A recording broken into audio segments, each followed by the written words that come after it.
ನಮಸ್ಕಾರ, welcome to ಪ್ರತಿಭಾಸ್ cooking. ನಾವಿವತ್ತು ವಾಂಗಿಬಾತ್ ರೆಸಿಪಿನ ನೋಡೋಣ ಬನ್ನಿ. ಅದಕ್ಕೂ ಮೊದಲು ನನ್ನ ಚಾನಲ್ನ ಸಬ್ಸ್ಕ್ರೈಬ್ ಮಾಡ್ಕೊಳ್ಳಿ. ಈ ವಾಂಗಿಬಾತ್ ರೆಸಿಪಿಗೆ ಬೇಕಾಗಿರೋ ಇಂಗ್ರೀಡಿಯೆಂಟ್ಸ್ನ ಡಿಸ್ಕ್ರಿಪ್ಷನ್ ಬಾಕ್ಸ್ನಲ್ಲಿ ಕೊಟ್ಟಿರ್ತೀನಿ, ಚೆಕ್ ಮಾಡ್ಕೋಬೋದು. ಮೊದಲಿಗೆ ನಾನಿಲ್ಲಿ ಒಲೆಯ ಮೇಲೆ ಒಂದು ಕಡಾಯನ್ನು ತಗೊಂಡಿದ್ದೀನಿ. ಒಲೆಯನ್ನು ಹಚ್ಚಿ ಅದಕ್ಕೆ 2 ಚಮಚ ಅಡಿಗೆ ಎಣ್ಣೆಯನ್ನು ಹಾಕ್ತಾ ಇದ್ದೀನಿ. ಎಣ್ಣೆ ಕಾದ ನಂತರ ಇದಕ್ಕೆ ಚಕ್ಕೆ, ಲವಂಗ ಹಾಗೆ ಏಲಕ್ಕಿಯನ್ನು ಹಾಕ್ತಾ ಇದ್ದೀನಿ. ಕಲ್ಲು ಹೂವು ಹಾಗೆ ಮೆಣಸನ್ನು ಹಾಕ್ತಾ ಇದ್ದೀನಿ. ಈಗ ಇದಕ್ಕೆ 1 ಚಮಚ ಕಡಲೆಬೇಳೆ ಹಾಗೆ ಉದ್ದಿನಬೇಳೆ ಹಾಗೆ 1 ಚಮಚ ಜೀರಿಗೆಯನ್ನು ಹಾಕ್ತಾ ಇದ್ದೀನಿ.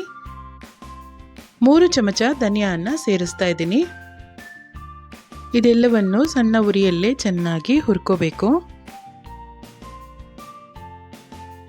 8 ಬ್ಯಾಡಗಿ ಮೆಣಸಿನಕಾಯಿ ಹಾಗೆ ಕರಿಬೇವಿನ ಸೊಪ್ಪನ್ನು ಹಾಕಬೇಕು.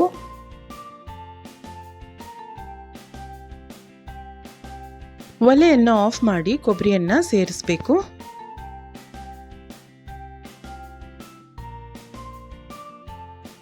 ಇದೆಲ್ಲವನ್ನು ಮಿಕ್ಸಿ ಜಾರಿಗೆ ಹಾಕಿ ನುಣ್ಣಗೆ ಪುಡಿ ಮಾಡ್ಕೋಬೇಕು.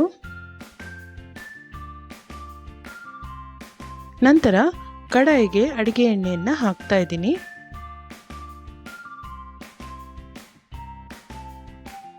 ಹಿಂಗನ್ನು ಹಾಕ್ತಾ ಇದ್ದೀನಿ.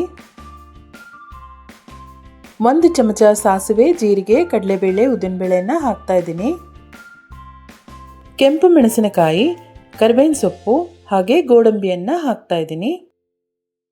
ಹೆಚ್ಚಿಟ್ಕೊಂಡಿರೋ ಬದನೆಕಾಯನ್ನು ಹಾಕ್ತಾ ಇದ್ದೀನಿ. ಬೆಲ್ಲ, ಅರಿಶಿನ ಹಾಗೆ ರುಚಿಗೆ ತಕ್ಕಷ್ಟು ಉಪ್ಪನ್ನು ಹಾಕ್ತಾ ಇದ್ದೀನಿ.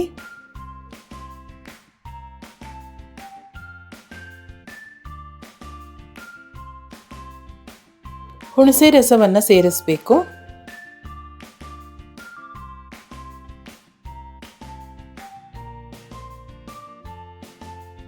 ಈಗ ಇದಕ್ಕೆ ಪುಡಿ ಮಾಡಿರೋ ವಾಂಗಿಬಾತ್ ಮಸಾಲಾನ ಸೇರಿಸಬೇಕು.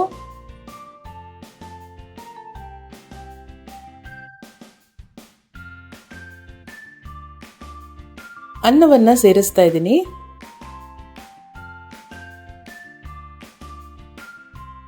ಈಗ ಅನ್ನವನ್ನು ಪಲ್ಯದೊಟ್ಟಿಗೆ ಚೆನ್ನಾಗಿ ಮಿಕ್ಸ್ ಮಾಡ್ಕೋಬೇಕು.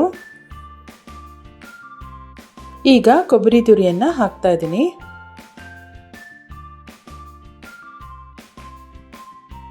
ರುಚಿಯಾದ ವಾಂಗಿಬಾತ್ ಸವಿಯಲು ಸಿದ್ಧವಾಗಿದೆ.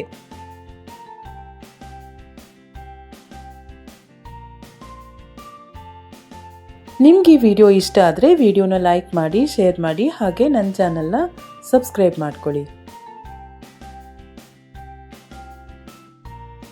Thank you so much for watching.